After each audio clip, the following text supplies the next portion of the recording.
Okay, my name is Kathy Walters, and I'm going to tell y'all a little bit about cerebral palsy today. Cerebral palsy, the statistics say that there's 764,000 children and adults in the U.S. today that currently have CP. About 2 to 3 children out of every 1,000 have it. There's around 8 to 10,000 babies and infants that are diagnosed with it per year.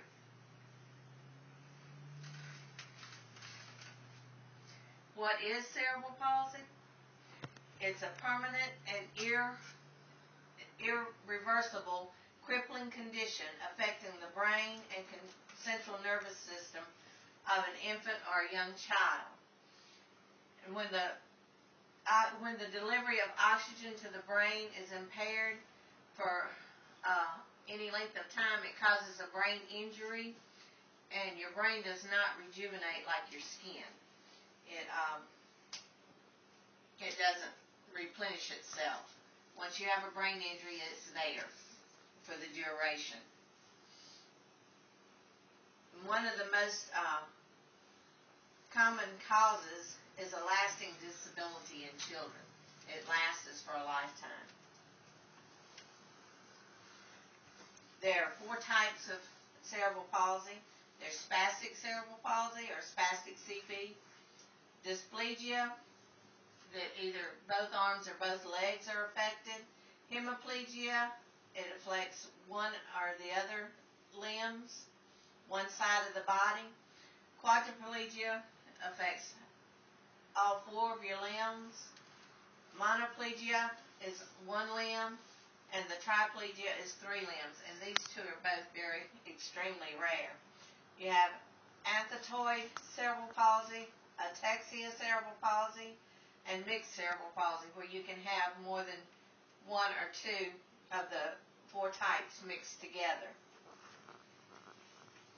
Some of the common causes of cerebral palsy are genetic conditions, metabolic disorders, bacterial meningitis, prenatal infections, bleeding in the brain, lack of oxygen, keratinitis,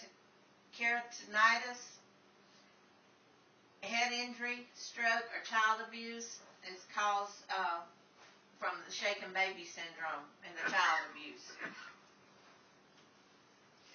Your cerebral palsy symptoms are stiff or tight muscles, exaggerated reflexes, uncontrolled body movements, low muscle tone, toe walking, limping or dragging one leg, walking with a scissor gait, excessive drooling, difficulty swallowing, sucking, or speaking, tremors, trouble with fine motor skills such as fastening buttons or holding a pencil. The diagnosis, it's usually made by the parents or the pediatricians in the early stages of life, the first few months, when children start to develop and they don't develop right. CT scans or MRIs can be used to find out how bad the brain has been injured. It could be just small or long-term effect.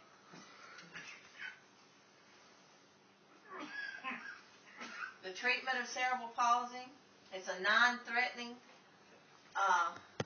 except in severe cases. It's incurable. It's non-progressive brain lesion is the result of one-time brain injury, and it will not produce further degeneration of the brain. It is permanent. It's not contagious. It is manageable with physical therapy and other therapies to help with the stiffened muscles and things. And it is chronic. It will remain for the eternity of life. Can people function with cerebral palsy? The amount of help and supervision gives you, it depends on the number and the effects of the severity of the problems. You have complications such as seizures and other long-term physical effects. There's a mental impairment there, and that's a strong predator. About 75% of the people with cerebral palsy have some degree of cognitive impairment. About 60% have mental retardation. It can be mild to severe. It all depends on how bad the brain has been injured.